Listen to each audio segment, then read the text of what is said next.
To life with Ragini. ഇന്ന് ഒരു പുതിയൊരു വീഡിയോ സ്റ്റാർട്ട് ചെയ്യാം. ഞാൻ ഇന്നൊരു പ്രോഡക്റ്റ് റിവ്യൂ ആണ് പറയുന്നത്.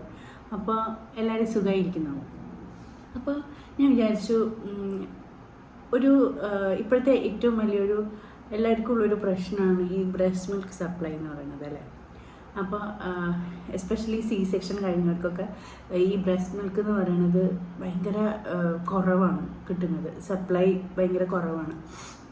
ഞാനും അതിൻ്റെ ഒരു ഭാഗമാണ്. അപ്പോൾ എനിക്ക് 2 മക്കളാണുള്ളത്. അപ്പോൾ ആദ്യത്തേതിൽ എന്ന് പറഞ്ഞു കഴിഞ്ഞാൽ രണ്ടും എനിക്ക് സെക്ഷൻ ആയിരുന്നു. അപ്പോൾ ആദ്യത്തേതിൽ എന്ന് പറഞ്ഞു കഴിഞ്ഞാൽ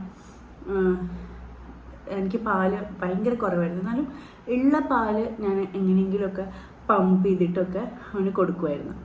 അപ്പോൾ ഞാൻ ആ സമയത്ത് ഉപയോഗിച്ചത് ഒരു ബേബി ഹഗിൻ്റെ ഒരു മാനുവൽ ബ്രസ്റ്റ് പമ്പായിരുന്നു. എന്നിട്ട് പക്ഷേ എനിക്ക് ഫോർമുല മിൽക്ക് ഉപയോഗിക്കേണ്ടി വന്നു കേട്ടോ. ഫോർമുല മിൽക്ക് ഉപയോഗിച്ച് വെച്ചിട്ട് ഞാൻ ഫസ്റ്റ് വിചാരിച്ചത് ഫോർമുല മിൽക്ക് ഉപയോഗിച്ച് കഴിഞ്ഞാൽ ഈ കുറേ പേര് നമ്മളോട് പറയണേക്കാം കുഞ്ഞിന് നമ്മളോട് സ്നേഹം ഉണ്ടാവില്ല, അല്ലെങ്കിൽ കുഞ്ഞ് നമ്മുടെ അകന്നു പോകും എന്നൊക്കെ. പക്ഷെ അങ്ങനത്തെ ഒരു പ്രശ്നമില്ല കേട്ടോ. ഇപ്പം നമുക്ക് ബ്രസ്റ്റ് മിൽക്ക് ഇല്ലാത്തവർക്ക് ഫോർമുല മിൽക്ക് ഉപയോഗിച്ചേ പറ്റൂ. കാരണം നമുക്ക് കുഞ്ഞിന് 6 months വരെ വേറെ ഒന്നും കൊടുക്കാൻ പറ്റില്ല ഈ ഫോർമുല മിൽക്ക് അല്ലാണ്ട്. അതുകൊണ്ടാണ് ഞാനും ഫോർമുല മിൽക്ക് സ്റ്റാർട്ട് ചെയ്തത്. എന്നാലും എനിക്ക് പറ്റുന്ന പോലെയൊക്കെ ഞാൻ അവന് പമ്പ് ചെയ്തിട്ടൊക്കെ കൊടുക്കാറുണ്ടായിരുന്നു.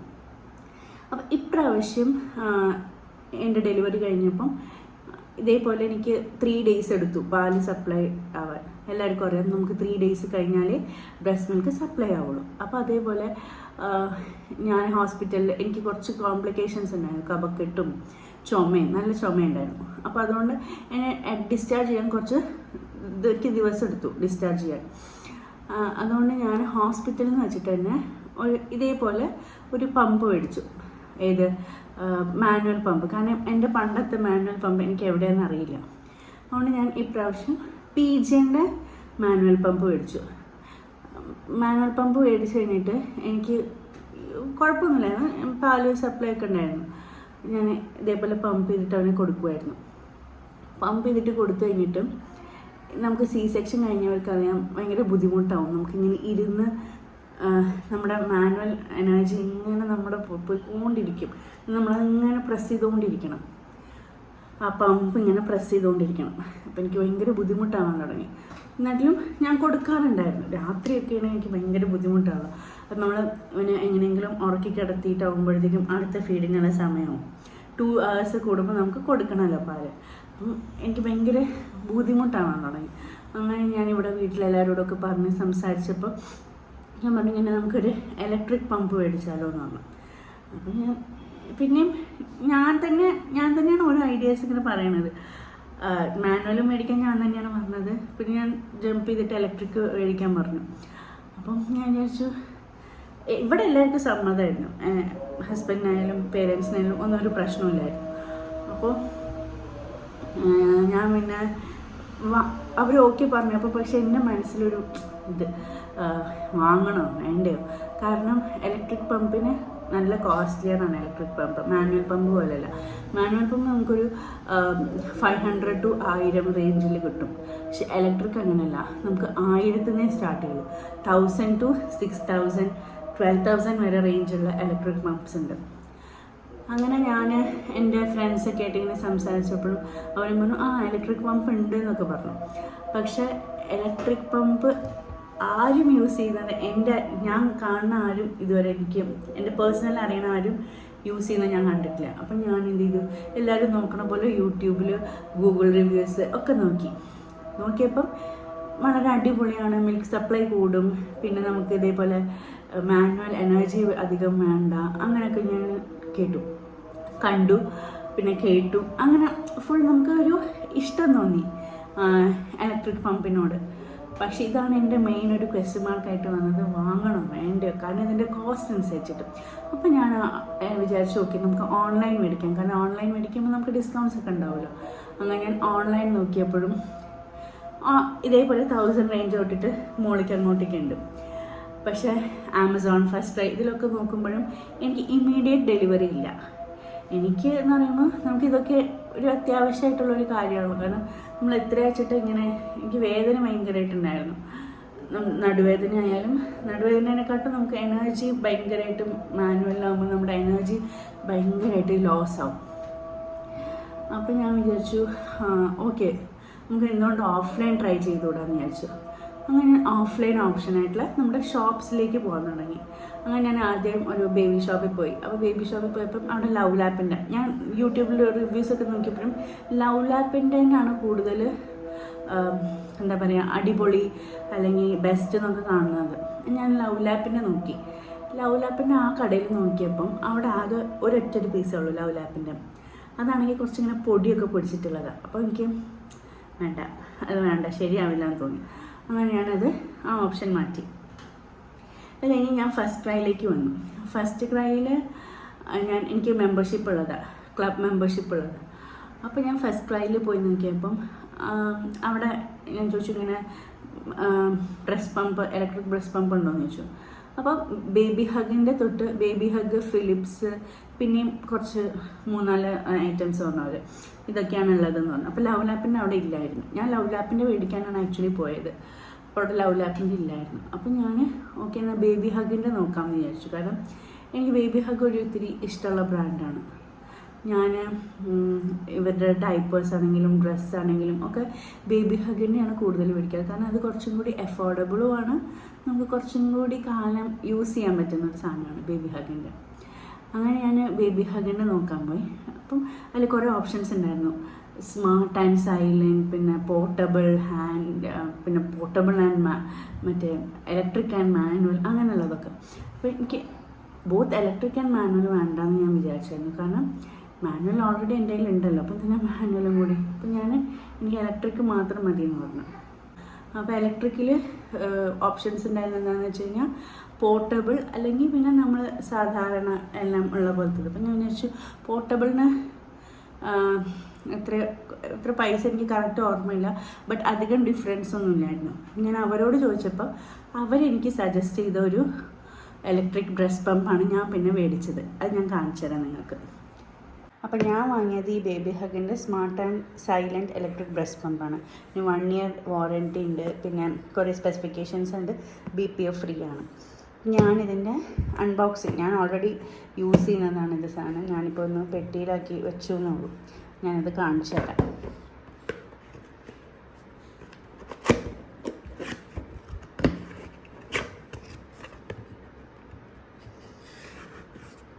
ഞാൻ ഓൾറെഡി യൂസ് ചെയ്യുന്നതാണ്, ഞാൻ പറഞ്ഞല്ലേ. അപ്പം ഇതിൻ്റെ ഓരോ പാർട്സ് ഞാൻ കാണിച്ചു തരാം.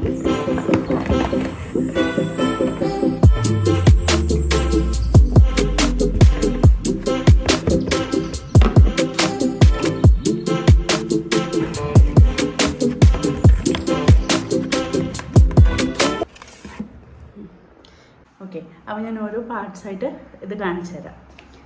അപ്പോൾ ഫസ്റ്റ് നമുക്ക് ഇതേപോലത്തെ ഒരു മാനുവൽ കിട്ടും. ഇതിൽ നമുക്ക് വായിച്ച എല്ലാം മനസ്സിലാവുന്ന ഒരു സാധാരണ യൂസർ മാനുവലാണ്. പക്ഷേ ഞാനിതിൻ്റെ ഡീറ്റെയിൽഡ് റിവ്യൂസോ അല്ലെങ്കിൽ ഇത് യൂസ് ചെയ്യുന്ന എങ്ങനെയാണ് വീഡിയോ ഒക്കെ ഞാൻ യൂട്യൂബിൽ സെർച്ച് ചെയ്തിട്ട് എനിക്കൊന്നും കിട്ടിയില്ല. അപ്പോൾ ഞാൻ വിചാരിച്ചു ഓക്കെ ഇങ്ങനൊരു വീഡിയോ ആർക്കും പെട്ടെന്ന് നമുക്ക് കുറച്ച് ഫസ്റ്റായിട്ട് യൂസ് ചെയ്യുന്നവർക്ക്, ഈ ഇലക്ട്രിക് ബ്രസ്റ്റ് പമ്പ് ഫസ്റ്റായിട്ട് യൂസ് ചെയ്യുന്നവർക്ക് എനിക്ക് കുറച്ച് ഫസ്റ്റ് മനസ്സിലാക്കാൻ കുറച്ച് ബുദ്ധിമുട്ടായിരുന്നു. യൂസർ മാനുവൽ വായിച്ചാൽ നമുക്ക് മനസ്സിലാവും, എന്നാലും നമുക്ക് ഒരു റിവ്യൂ ഒക്കെ കാണുമ്പോൾ കുറച്ചും കൂടി അതിനോടൊരു ഇഷ്ടമോ അല്ലെങ്കിൽ നമുക്ക് എങ്ങനെ യൂസ് ചെയ്യേണ്ടതെന്ന് കുറച്ചും കൂടി ഒരു ഈസി ആവും. ഞാൻ അങ്ങനത്തെ ഒരു വീഡിയോ കണ്ടില്ല. അപ്പം എനിക്ക് മനസ്സിലായതനുസരിച്ചിട്ടാണ് ഞാനിപ്പോൾ ഈ വീഡിയോ ചെയ്യുന്നത് കേട്ടോ. പിന്നെ ഇതാണ് ഇതിൻ്റെ മോട്ടർ. നമുക്കിത് റീചാർജബിളായിട്ട് നമുക്ക് യൂസ് ചെയ്യാവുന്നതാണ്. ഇതാണ് ഇതിൻ്റെ ചാർജിങ് കേബിൾ, നമുക്കിത് ചാർജ് ചെയ്യാവുന്നതാണ്. അപ്പം ഇങ്ങനൊരു കണക്റ്റർ ഉണ്ട് കേട്ടോ ഇതിന്, നമുക്ക് ഊരാം. ഞാൻ കാണിച്ചു തരാം. അപ്പോൾ ഇതാണ് ഞാൻ പറഞ്ഞല്ലേ, ഇതാണ് ഇതിൻ്റെ ചാർജിങ് കേബിൾ വരുന്നത്. അപ്പോൾ ഇതിന് ഇവിടെ 2 ഹോൾസ് ഉണ്ട്. ഇതൊരു ഹോള്, ഇതൊരു ഹോള്. എനിക്ക് ഈ തീം ഭയങ്കര ഇഷ്ടമാണ് കേട്ടോ, ഈ യെല്ലോ ആൻഡ് ബ്ലാക്ക്, നല്ല ഒരു ക്യൂട്ടായിട്ടുള്ള കളർ തീമിൽ. അപ്പോൾ ഈ ചാർജിങ് സ്ലോട്ടിൽ വേണം നമ്മൾ ഈ പോയിന്റ് വന്നിട്ട് കുത്താൻ. എന്നിട്ട് നേരെ നമ്മൾ പോയിട്ട് നമ്മുടെ ചാർജിങ് പോയിന്റിൽ പോയിട്ട് കുത്തുക, അത്രേ ഉള്ളൂ, ചാർജ് ആയിക്കോളും. പക്ഷേ ഇതിൻ്റെ ഒരു ഡ്രോബാക്ക് എന്താണെന്ന് വെച്ചാൽ ഇതിനൊരു 3 പോയിൻറ്റ്സാണ് ചാർജിങ് ഉള്ളത്. അപ്പോൾ ഒരു 2 ടൈംസൊക്കെ എനിക്കിത് യൂസ് ചെയ്യാൻ പറ്റും പമ്പ്. പക്ഷേ 2 ടൈംസിനെക്കാട്ടും കൂടുതൽ നമുക്ക് യൂസ് ചെയ്യാൻ പറ്റും തോന്നുന്നില്ല. അപ്പോൾ പക്ഷേ ഒരു ഇതിൻ്റെ ഇതേപോലെ ഒരു പോസിറ്റീവ് എന്ന് വെച്ച് കഴിഞ്ഞാൽ വേഗം നമുക്ക് ചാർജ് ചെയ്യാൻ പറ്റും കേട്ടോ. ഇതിനെന്തോ 1110 mAh പവറോ അങ്ങനെ എന്തോ ആണ് ഇതിൻ്റെ ബാറ്ററി ചാർജിങ്. അതൊക്കെ നമുക്ക് ഡിസ്ക്രിപ്ഷൻസിൽ ഉണ്ട് കേട്ടോ. അപ്പോൾ എനിക്ക് പക്ഷെ പെട്ടെന്ന് ചാർജ് ആവാൻ പറ്റും, നമുക്കിത് പെട്ടെന്ന് ചാർജ് ആവുന്നുണ്ട്. നെക്സ്റ്റ് എന്ന് പറയുന്നത് ഇതാണ്, ഇതിൻ്റെ എന്താ പറയുക, പമ്പ് എന്ന് നമുക്ക് പറയാം. ഇതിങ്ങനെ ഓരോ പാർട്സ് ആയിട്ടുണ്ട് കേട്ടോ, നമുക്കിതിങ്ങനെ ഓരോ പാർട്സായിട്ട് റിമൂവ് ചെയ്യാൻ പറ്റും. അപ്പോൾ നമുക്കതുകൊണ്ട് വേഗം തന്നെ നമുക്കിത് കഴുകാൻ ഓരോ പാർട്സായിട്ട് റിമൂവ് ചെയ്തിട്ട് നമുക്ക് സ്റ്റെറിലൈസ് ചെയ്യാൻ പറ്റും. എപ്പോഴും ശ്രദ്ധിക്കുക, നമ്മൾ യൂസ് ചെയ്യുന്നതിന് മുന്നേ സ്റ്റെറിലൈസ് ചെയ്യുക. പിന്നെ ദിവസവും ഒരു വട്ടമെങ്കിലും നമ്മൾ സ്റ്റെറിലൈസ് ചെയ്യണം. നമുക്ക് എപ്പോഴെപ്പോഴും സ്റ്റെറിലൈസ് ചെയ്യാൻ പറ്റില്ല, കാരണം നമ്മൾ 2 hours കൂടുമ്പോൾ പമ്പ് ചെയ്തിട്ട് കൊടുക്കണം. നമുക്ക് എപ്പോഴെപ്പോഴും സ്റ്റെറിലൈസ് ചെയ്യാൻ പറ്റില്ലെങ്കിലും ഒരു ദിവസത്തിൽ ഒരിക്കലെങ്കിലും സ്റ്റെറിലൈസ് ചെയ്യാം. ഞാൻ എങ്ങനെയാണ് ചെയ്യാറ് വെച്ചാൽ, ഞാൻ ഒരു വലിയ പാത്രം എടുക്കും, എന്നിട്ട് നമ്മുടെ ബോട്ടിൽസൊക്കെ അതിലേക്ക് ഇടും, പിന്നെ ഇതിൻ്റെ ഓരോ പാർട്സ് എടുത്തിടും. എന്നിട്ട് എനിക്ക് ഒരു ക്ലീനിങ് ലിക്വിഡ് ഉണ്ട്, ബോട്ടിൽ ക്ലീനിങ് ലിക്വിഡ്. ഞാൻ മദർ സ്പർശിനെയാണ് ഉപയോഗിക്കാറ്. അപ്പോൾ അത് ബ്രഷ് ഉപയോഗിച്ചിട്ട് ആ ലിക്വിഡ് ഉപയോഗിച്ചിട്ടാണ് ചെയ്യാറ്. ഒരിക്കലും നമ്മുടെ പാത്രം കഴുകണ ലിക്വിഡ്സ് ഒന്നും ഉപയോഗിച്ച് കഴുകരുത് കുട്ടികളുടേത്, കാരണം അത് ഭയങ്കര കേടാണ് കുട്ടികൾക്ക്, ഹസാർഡസ് ആണ്, ഡേഞ്ചറസ് ആണത്. പിന്നെ ഇതേപോലത്തെ ഇതൊരു ഫണലാണ്. ഞാൻ പാർട്സ് പറഞ്ഞു. ഇതിവിടെ ഇങ്ങനെ ഒരു ക്യാപ്പ്, ഈ ക്യാപ്പ് നമ്മളിവിടെയാണ് ഫിറ്റ് ചെയ്യുക. ഇതിങ്ങനെ ഒരു ക്യാപ്പാണ്. പിന്നെ ഇത് വന്നിട്ടൊരു ഫണൽ ടൈപ്പ് ഒരു സാധനം നമ്മൾ ഇവിടെ കണക്ട് ചെയ്യുന്നതാണ്. പിന്നെ ഇതിൻ്റെ സിലിക്കോൺ ഷീൽഡ് പോലത്തെ ഒരു സാധനം നമ്മൾ ബ്രസ്റ്റിൽ ഈ പാർട്ടാണ് വയ്ക്കുക. ഇങ്ങനെ വേണം ബ്രസ്റ്റിൽ വയ്ക്കാൻ. ഓക്കെ, പിന്നെ ഇതൊക്കെ നമുക്ക് ഊരിയെടുക്കാൻ പറ്റും. പിന്നെ ഇതൊരു ക്യാപ്പാണ്, സിലിക്കോണിൻ്റെ ഒരു ക്യാപ്പാണ്. പിന്നെ ഇവിടെ ഒരു ചെറിയൊരു ഡയഫ്രം പോലത്തെ ഒരു സാധനമുണ്ട്. ഓക്കെ, ഇങ്ങനൊരു ചെറിയൊരു ഡയഫ്രം പോലത്തെ ഒരു പാർട്ടും കൂടി ഉണ്ട്. ഇനി നെക്സ്റ്റ് എന്ന് പറയുന്നത് ഒരു ക്യൂട്ടായിട്ടുള്ള ഇതേപോലത്തെ ഒരു ബോട്ടിൽ, കുഞ്ഞൊരു ബോട്ടിൽ കിട്ടും. ഇത് 150 ml 5 ounce വരെയുള്ള കപ്പാസിറ്റിയുള്ളൊരു ബോട്ടിലാണ്. ഇതിനും ഇതേപോലെ ഒരു ക്യാപ്പ്, പിന്നെ ഇങ്ങനെ സ്ക്രൂ, ഇത് നമുക്ക് ഊരിയെടുക്കാവുന്നതാണ്. ഇങ്ങനെ ബോട്ടിൽ, പിന്നെ നിപ്പിൾ, ഇതിൻ്റെ കൂടെ ഒരു നിപ്പിളും കൂടി ഉണ്ട് കേട്ടോ. ഇതാണ് ഇതിൻ്റെ നിപ്പിള്. ഓക്കെ, അപ്പോൾ നമുക്ക് ഇപ്പം നമ്മൾ പമ്പ് ചെയ്തിട്ട് പാല് ഇതിലേക്ക് തന്നെ സ്റ്റോർ ചെയ്തിട്ട് നമുക്ക് ഈ നിപ്പിൾ വെച്ചിട്ട് ഇങ്ങനെ ഡയറക്റ്റ്ലി കൊടുക്കാവുന്നതാണ് കുഞ്ഞിന്. ഇനി അല്ല നമുക്കിപ്പോൾ കൊടുക്കണ്ട, പാലിപ്പോൾ കൊടുക്കണ്ടെങ്കിൽ നമ്മൾ ഇതേപോലെ ക്ലോസ് ചെയ്യുക, ഇതേപോലെ ക്ലോസ് ചെയ്യുക, ഇങ്ങനെ വയ്ക്കുക. ഇതെപ്പോഴും എയർ ടൈറ്റായിട്ട് വെക്കണം നമ്മൾ. ഓക്കെ, നമുക്കിത് പാല് എപ്പോഴും റെഫ്രിജറേറ്റ് ചെയ്ത് വെക്കാവുന്നതാണ്. ഇപ്പം നമ്മളിപ്പോൾ കൊടുക്കുന്നില്ലെങ്കിൽ, ഇനിയിപ്പം നമ്മൾ ഇമ്മീഡിയറ്റ് ആണ് കൊടുക്കണമെങ്കിൽ ഒരു വിത്തിൻ 4 hours പാല് കൊടുത്തിരിക്കണം. ഇനി നമ്മളിപ്പോൾ കൊടുക്കുന്നില്ലെങ്കിൽ നമുക്കത് ഫ്രിഡ്ജിൽ വെക്കാവുന്നതേ ഉള്ളൂ. അപ്പോൾ അതൊരു 1 to 4 days നമുക്ക് കൊടുക്കാം, 3 to 4 days അങ്ങനെ ഒന്നുമാണ്. പിന്നെ അല്ലെങ്കിൽ നമുക്ക് ഫ്രീസറിൽ വെക്കുകയാണെങ്കിൽ ഒരു 6 months കൊടുക്കാൻ പറ്റുമെന്നാണ് പറയണത്. നമുക്ക് മറ്റേ സ്റ്റോറേജ് ബാഗ്സ് കിട്ടും, അതിലും വയ്ക്കാം. ഞാൻ പക്ഷെ അത് വാങ്ങിയിട്ടില്ല ഇതുവരെ. നമ്മളെപ്പോഴും ശ്രദ്ധിക്കേണ്ടത് എന്താ വെച്ചാൽ, നമ്മൾ ഏത് പാലാണോ ഫസ്റ്റ് പമ്പ് ചെയ്തത് അതെപ്പോഴും ഫസ്റ്റ് കൊടുക്കാൻ നോക്കുക. പിന്നെ ഒരിക്കലും ആ തണുത്ത പാൽ അങ്ങനെ കൊടുക്കരുത് കുഞ്ഞിന്. നമ്മളെപ്പോഴും അത് റൂം ടെമ്പറേച്ചറിലാക്കിയിട്ട്, അതായത് ഒന്നില്ലെങ്കിൽ നമ്മൾ ചൂടുവെള്ളം എടുക്കുക, അതിലേക്ക് ഈ കുപ്പിയായിട്ട് ഇങ്ങനെ വയ്ക്കുക. അല്ലെങ്കിൽ നമ്മൾ അതാണ് ഏറ്റവും നല്ലൊരു ഓപ്ഷൻ കേട്ടോ. അല്ലെങ്കിൽ നമ്മളൊന്ന് ജസ്റ്റ് പാത്രം എടുക്കുക, ഒന്ന് സ്റ്റൗ കത്തിക്കുക, വെക്കുക, എന്നിട്ട് ഇതേപോലെ കുപ്പി ഒന്ന് വെക്കുക. അപ്പോൾ അതൊന്ന് ചൂടാകുമ്പോഴത്തേക്കും നമ്മളെടുക്കുക. ഭയങ്കര ഓവർ ചൂടാവരുത്, അതാണ് പറഞ്ഞാൽ റൂം ടെമ്പറേച്ചറിൽ മാത്രമേ കുഞ്ഞിന് കൊടുക്കാവൂ. ഇനി ഇത് ഞാൻ ഓപ്പറേറ്റ് ചെയ്യുന്നത് എങ്ങനെയാണെന്ന് കാണിച്ചു തരാം. ഇതേപോലെ നമ്മുടെ എല്ലാ പാർട്സും ആക്ച്വലി കണക്റ്റഡ് ആണോ നോക്കണം കേട്ടോ, അല്ലെങ്കിൽ നമുക്ക് ചിലപ്പോൾ ഇത് വർക്കിംഗ് ആവില്ല. അപ്പോൾ നമ്മൾ വിചാരിക്കും ഇതെന്ത് വർക്ക് ആവാത്തതെന്ന്. അപ്പോൾ നമ്മൾ എല്ലാ പാർട്സും ഇതേപോലെ കണക്റ്റ് ചെയ്യുക.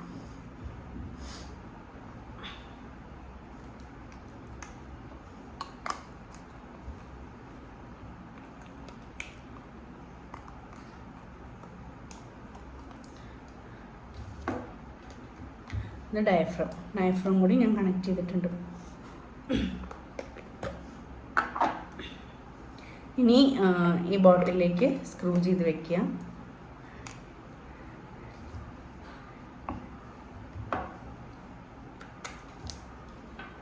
ഇനി നമ്മുടെ ഈ കണക്ടർ ഉണ്ട്, ഈ കണക്ടർ ഈ ഹോളിലേക്ക് കുത്തണം, മറ്റേ ഹോളിലല്ല, ഈ ഹോളിലേക്ക് കുത്തുക. എന്നിട്ട് ഈ മറ്റേ അറ്റം വന്നിട്ട് ഈ ഹോളിലേക്കും കുത്തുക, ഈ ക്യാപ്പിൻ്റെ ഹോളിലേക്ക് കുത്തുക. ഇത്രേ ഉള്ളൂ, സിമ്പിളാണ്, കണക്ട് ചെയ്യാൻ സിമ്പിളാണ്. സോ എല്ലാം ഒരിക്കലും നമ്മൾ ചാർജ് ചെയ്തുകൊണ്ട് യൂസ് ചെയ്യാൻ പാടില്ല. അത് ഏത് സാധനമാണെങ്കിലും നമ്മൾ ചാർജ് ചെയ്തുകൊണ്ട് യൂസ് ചെയ്യാൻ പാടില്ലല്ലോ. ഓക്കെ, ഇനി ഞാനിത് മോട്ടറിൻ്റെ ആദ്യം കാണിച്ചു തരാം എങ്ങനെയാണ്. ഇനി നമ്മൾ ഓൺ ചെയ്യുക. സ്മാർട്ട് ആൻഡ് സൈലൻറ്റ് എന്ന് പറയുന്ന പോലെ ഇതിന് വലിയ ഒച്ചപ്പാടൊന്നുമില്ല കേട്ടോ, ചെറിയൊരു ഒച്ചയേ ഉള്ളൂ. ഞാൻ കേൾപ്പിച്ചു തരാം. ഇത് പവർ ബട്ടൺ ഓൺ ചെയ്യാം. ഈ ഒരൊറ്റൊരു ഒച്ചയേ ഉള്ളൂ. ഇവിടെ 4 ഓപ്ഷൻസ് ആണുള്ളത്. പവർ ബട്ടൺ, പ്ലസ്, മൈനസ്, ഇത് ഒരു ഇങ്ങനെ റെയിൻ ഡ്രോപ്പ് പോലത്തെ ഒരു ഓപ്ഷൻ കാണും. അപ്പോൾ ഇതാണ് നമ്മുടെ ഇതിൽ ഈ ഇലക്ട്രിക് പമ്പിൽ വന്നിട്ട് 3 ടൈപ്പ് ഓഫ് മോഡ്സ് ആണുള്ളത്. ആ 3 ടൈപ്പ് ഓഫ് മോഡ്സിനും 9 ലെവൽസ് വരെ അത് പോയിക്കൊണ്ടിരിക്കും. അതിനാണ് ഈ പ്ലസ് ആൻഡ് മൈനസ് ഓപ്ഷൻ ഉള്ളത്. 1 തൊട്ടിട്ട് മാക്സിമം വന്നിട്ട് 9 ആണ്. അപ്പോൾ ഇതിൽ 3 മോഡാണ് ഞാൻ പറഞ്ഞില്ലേ, 3 മോഡാണുള്ളത്. Stimulation mode, stimulation and expression mode, പിന്നെ റെസിഡ്യുവൽ മിൽക്ക് കളക്ഷൻ മോഡ്. ഈ 3 മോഡ്സാണുള്ളത്. അപ്പോൾ പവർ ബട്ടൺ ഓൺ ചെയ്യാം. ഇത് വന്നിട്ട് നമ്മുടെ സ്റ്റിമുലേഷൻ മോഡാണ്. ഇനി ഇത് വന്നിട്ട് നമ്മുടെ റെസിഡ്യുവൽ മിൽക്ക് കളക്ഷൻ മോഡാണ്. റെസിഡ്യുവൽ മിൽക്ക് കളക്ഷൻ എന്ന് പറഞ്ഞു കഴിഞ്ഞാൽ നമ്മളുടെ ബാക്കി വരുന്ന പാൽ, അതായത് നമുക്ക് ലാസ്റ്റൊക്കെ ഉണ്ടാകുന്ന കുറച്ച് പാലുണ്ടാവില്ലേ കളക്ട് ചെയ്യാൻ, ആ പാല്, അതായത് അല്ലെങ്കിൽ ഇനീഷ്യലായിട്ട് നമുക്ക് പാല് കിട്ടുന്നില്ലെങ്കിൽ അത് കുറച്ചൊന്ന് വലിച്ച് പാലെടുക്കും. അതിന് വേണ്ടിയിട്ടാണ് ഞാൻ എപ്പോഴും അങ്ങനെയാണ് എടുക്കാറ്. ഫസ്റ്റ് റെസിഡ്യുവലിൽ ഇട്ടിട്ട് പിന്നെയാണ് ഞാൻ സ്റ്റിമുലേഷൻ ഇടുക. സ്റ്റിമുലേഷൻ എന്ന് പറഞ്ഞാൽ സാധാരണ കുഞ്ഞ് സക്ക് ചെയ്യണ പോലെ തന്നെ നമുക്ക് കിട്ടിക്കോളും. പിന്നെ 2 കൂടി ഉള്ളത് ഓപ്ഷനുണ്ട്. ഇത് സ്റ്റിമുലേഷൻ, ഇത് റെസിഡ്യുവൽ. അപ്പോൾ 2 ഡ്രോപ്പായിട്ട് ഇങ്ങനെ കാണാം. ഇനി ഇത് 2 കൂടി അമർത്തി കഴിഞ്ഞാൽ സ്റ്റിമുലേഷൻ ആൻഡ് റെസിഡ്യുവൽ. അപ്പോൾ 2ഉം വലിച്ചും എടുക്കും, സ്റ്റിമുലേറ്റ് ആയിക്കൊണ്ടും ഇരിക്കും. അതാണ് ഈ സംഭവം. ഇത്രേ ഉള്ളൂ. ഇനി നമുക്ക് ഇതേപോലെ 1, 2, 3, 4 നമ്മളുടെ ലെവൽ അനുസരിച്ചിട്ട് യൂസ് ചെയ്യണം. ഇപ്പം ഭയങ്കര ധാരാളമായിട്ട് പാല് സപ്ലൈ ഒക്കെ ഉള്ളവരൊക്കെ ഭയങ്കര ചിലർക്ക് ഓവർഫ്ലോ ഒക്കെ ഉണ്ടാവും. അപ്പോൾ ഓവർഫ്ലോ ഒക്കെ ഉള്ളവർക്ക് 1 തൊട്ടിട്ട് 5 വരെയുള്ള ഏതെങ്കിലും മോഡിൽ തന്നെ സ്റ്റിമുലേഷൻ മോഡിൽ തന്നെ പാല് സപ്ലൈ ആവും ചിലവർക്ക്. ഇപ്പം എനിക്കൊക്കെ എന്ന് പറഞ്ഞാൽ ആവറേജ് ലെവലിലുള്ള പാല് സപ്ലൈ ഉള്ളൂ. അപ്പം ഞാനൊക്കെ എന്താ ചെയ്യാന്ന് വെച്ചാൽ ഫസ്റ്റ് തന്നെ എക്സ്പ്രഷൻ അല്ലെങ്കിൽ റെസിഡ്യുവൽ കളക്ഷൻ മോഡിലിടും ഫസ്റ്റ്. അപ്പം നമുക്ക് കുറച്ചിങ്ങനെ വലിഞ്ഞ് വന്നോളും. അത് കഴിഞ്ഞിട്ട് ഞാൻ 2ഉം കൂടി ഉള്ളത് ഇടും. അതൊരു 2 മിനിറ്റ്സ് 1 മിനിറ്റ് ഇടും. അത് കഴിഞ്ഞിട്ട് ഞാൻ 2 കൂടി സ്റ്റിമുലേഷൻ ആൻഡ് റെസിഡ്യുവൽ കളക്ഷൻ മോഡിലിടും. അപ്പം നമുക്ക് സ്റ്റിമുലേറ്റും ആവും, അത് വലിഞ്ഞ് വരികയും ചെയ്യും. ആ 2 മോഡിലിട്ടിട്ട് ഞാൻ ഇതേപോലെ 1 to 2 മിനിറ്റ്സ് പമ്പ് ചെയ്യും. പിന്നെ ഞാൻ സ്റ്റിമുലേഷൻ മോഡിലിടും. എനിക്കൊരു 5 to 9 ആ മോഡിലാണ് പോകാറ്. നമുക്ക് വളരെ എളുപ്പമാണ് ഇങ്ങനെ ചെയ്യുമ്പം. പിന്നെ എപ്പോഴും നമ്മൾ ഇതിപ്പോൾ നമ്മുടെ ബ്രസ്റ്റ് ആണെങ്കിൽ നമ്മൾ ഇതിങ്ങനെ ടൈറ്റായിട്ട് ഹോൾഡ് ചെയ്തിട്ട് നമ്മൾ അങ്ങനെ വേണം പമ്പ് ചെയ്യാൻ. ഒരിക്കലും നമ്മളിത് ലൂസാക്കരുത്. ലൂസാക്കി കഴിഞ്ഞാൽ എന്താണെന്ന് വെച്ചാൽ പാൽ അവിടെ ഇവിടെയൊക്കെ വീഴും, അത് കറക്റ്റായിട്ട് കിട്ടില്ല. മെയിനായിട്ട് നമുക്കിത് ഇൻവേർട്ടഡ് നിപ്പിൾസ്, പിന്നെ ലോ മിൽക്ക് സപ്ലൈ, അവർക്കൊക്കെ വെരി യൂസ്ഫുള്ളാണ് കേട്ടോ ഇത്. ചിലവർക്ക് ഒരു സൈഡിൽ മാത്രം ഫീഡ് ചെയ്യാൻ പറ്റുന്നതായിരിക്കും. അതായത് ചിലർക്ക് ഒരു സൈഡ് മാത്രമേ കുഞ്ഞ് വലിച്ച് കുടിക്കുന്നുണ്ടാവുള്ളൂ, അങ്ങനത്തെ കുറേ പ്രശ്നങ്ങളൊക്കെ ഉണ്ടാവാറുണ്ട്. അപ്പം അല്ലെങ്കിൽ പിന്നെ ഈ ലോ മിൽക്ക് സപ്ലൈ, ഭയങ്കര മിൽക്ക് സപ്ലൈ ഒക്കെ വളരെ കുറവാണ് എന്നുള്ള ആൾക്കാർക്കും ഇത് വളരെ യൂസ്ഫുൾ ആയിട്ടുള്ളൊരു സാധനമാണ്. പിന്നെ ഇതെനിക്കൊരു 15 to 20 മിനിറ്റ്സിൻ്റെ ഉള്ളിലാണ് നമുക്ക് വളരെയധികം ഒരു 3 hours ഉള്ളിൽ ഞാൻ ഇപ്പോൾ ഫീഡ് ചെയ്തില്ല എന്നുണ്ടെങ്കിൽ നമുക്ക് 3 hours ഉള്ളിൽ തന്നെ ഒരു 15 to 20 മിനിറ്റ്സിൻ്റെ ഉള്ളിലാണ് ഇത് ഫുള്ളായിട്ട് നിറയും. ഈ ബോട്ടിലെ ഫുള്ളായിട്ട് നിറയും. ഇപ്പോൾ ഇതൊരു 150 ml ഞാൻ പറഞ്ഞില്ലേ, നമുക്ക് ഈസി ആയിട്ട് അതിപ്പോൾ ആർക്കാണെങ്കിലും അത് നിറഞ്ഞോളും. കാരണം അത്ര എളുപ്പമാണിത്. ഞാൻ പറഞ്ഞില്ലേ, ഭയങ്കര ഈസിയാണ്. ചിലവർക്ക് ഫസ്റ്റൊക്കെ, ഇപ്പം ഞാൻ യൂസ് ചെയ്യുമ്പോൾ ഫസ്റ്റൊക്കെ എനിക്ക് അത്ര ഒന്നും സപ്ലൈ ഇല്ലായിരുന്നു. പക്ഷെ നമ്മൾ യൂസ് ചെയ്തിട്ട് നമ്മുടെ സപ്ലൈ കൂടും. അപ്പം നമുക്ക് 15 to 20 മിനിറ്റ്സ് ഒക്കെ ആകുമ്പോഴത്തേക്കും നമ്മുടെ ഇത് നമുക്ക് കുഞ്ഞിനെ കുടിക്കാനുള്ള മിൽക്ക് ഇതിൽ ഉണ്ടാവും. അതാണ് ഇതിൻ്റെ ഒരു നല്ലൊരു യൂസ്ഫുൾ ആയിട്ടുള്ളൊരു കാര്യം എന്ന് പറയുന്നത്. പിന്നെ നമുക്ക് ഞാൻ പറഞ്ഞ പോലെ അത് കഴിഞ്ഞ് കഴിഞ്ഞാൽ നമുക്കിത് സ്ക്രൂ ചെയ്തിട്ട് ഫ്രിഡ്ജിൽ വെക്കാം, അല്ലെങ്കിൽ നമുക്കിത് 4 hours ഉള്ളിൽ കുഞ്ഞിന് കൊടുക്കാം. ഇനി ഇതിൻ്റെ MRP എന്ന് പറയുന്നത് 4995 ആണ് ഇതിൻ്റെ MRP. പക്ഷേ എനിക്കിത് ഞാൻ പറഞ്ഞില്ലേ, ഞാൻ ഓൺലൈൻ സ്റ്റോറിൽ നിന്നാണ് മേടിച്ചത്. അപ്പോൾ ഓൺലൈൻ സ്റ്റോറിൽ നിന്ന് മേടിച്ചപ്പോൾ എനിക്കിത് 3800 സംതിങ്ങിനാണ് കിട്ടിയത്. കാരണം ഞാൻ പറഞ്ഞില്ലേ, ഞാൻ ക്ലബ് മെമ്പർഷിപ്പ് എടുത്തിട്ടുള്ള ഒരാളാണ്. അല്ലാണ്ട് തന്നെ അവിടെ കടയിൽ എന്തൊക്കെയോ ഡിസ്കൗണ്ട്സ് ഉണ്ടായിരുന്നു. പിന്നെ ബേബി ഹഗിൻ്റെ ഡിസ്കൗണ്ട് എപ്പോഴും ഉള്ളതാണ്, നമുക്കറിയാം. ബേബി ഹഗിന് എപ്പോഴും ഡിസ്കൗണ്ട്സും ഓഫേഴ്സും ഒക്കെ ഉണ്ട്. അങ്ങനെ എന്തോ ഒരു ഡിസ്കൗണ്ട് സമയത്താണ് എനിക്ക് കിട്ടിയത് ഇത്. ഇപ്പം അതിൻ്റെ എക്സാക്ട് പ്രൈസ് എത്രയാണ് ഞാൻ ഇവിടെ ഫോട്ടോ ഇടാം, അപ്പം നമുക്ക് മനസ്സിലാവുള്ളൂ. പിന്നെ എന്താണെന്ന് വെച്ച് കഴിഞ്ഞാൽ എപ്പോഴും നമുക്ക് ഈ ഒരു റേഞ്ചിൽ നമുക്കിത് യൂസ്ഫുൾ ആണോ എന്ന് ചോദിച്ചാൽ ഓഫ്കോഴ്സ് യൂസ്ഫുൾ ആണ് കേട്ടോ. ഞാൻ പറഞ്ഞ ഈ ഒരു ഡ്രോബാക്ക്, അതായത് പെട്ടെന്ന് ചാർജ് പോകും. ഞാൻ കണ്ട റിവ്യൂസിലാണെങ്കിലും ഈ ഒറ്റൊരു ഡ്രോബാക്കേ എല്ലാവരും പറയണുള്ളൂ, പെട്ടെന്ന് ചാർജ് പോകും എന്നുള്ളൊരു ഡ്രോബാക്ക്. പക്ഷെ അതൊഴികെ ബാക്കി എല്ലാം യൂസ്ഫുൾ ആണ്. പക്ഷെ ഇത് നമുക്ക് പവർ ബാങ്കിലും കുത്താട്ടോ. അപ്പോൾ നമുക്ക് എവിടെ വേണമെങ്കിലും പോകുമ്പോഴും നമുക്കിത് കൊണ്ടുപോകാമല്ലോ. ട്രാവൽ ചെയ്യുമ്പോഴും നമുക്കിത് യൂസ് ചെയ്യാവുന്നതാണ്. പവർ ബാങ്കിൽ നമുക്ക് ഇതിൻ്റെ മറ്റേ ഡാറ്റ കേബിൾ വെച്ചിട്ട് നമുക്ക് പവർ ബാങ്കിൽ കുത്തിയാൽ നമുക്ക് എളുപ്പമായിട്ട് കൊണ്ടുപോകാം. അത്രേ ഉള്ളൂ. പിന്നെ ഇപ്പോഴത്തെ കാലഘട്ടത്തിലൊക്കെ എല്ലാവരും യൂസ് ചെയ്യുന്ന ഒരു സാധനമാണ് ഈ ബ്രസ്റ്റ് പമ്പ് എന്നൊക്കെ പറയുന്നത്. പണ്ടത്തെ കാലത്തൊക്കെ ആണെങ്കിൽ ഇപ്പം നമ്മുടെ പേരൻസിനൊക്കെ ആണെങ്കിലും ബ്രസ്റ്റ് പമ്പ് എന്നൊക്കെ പറഞ്ഞാൽ അറിയുണ്ടാവില്ല. പക്ഷേ ഇപ്പോഴത്തെ കാലത്ത് എല്ലാ ആൾക്കാരും യൂസ് ചെയ്യുന്നതാണ്. എസ്പെഷ്യലി നമ്മൾ വർക്കിംഗ് ലേഡീസാണ് ഇപ്പോൾ കൂടുതലുള്ളത്. ഞാനും ഒരു വർക്കിംഗ് ലേഡിയാണ്. അപ്പോൾ എനിക്ക് ജോലിക്ക് പോയല്ലേ പറ്റും നമുക്കൊക്കെ.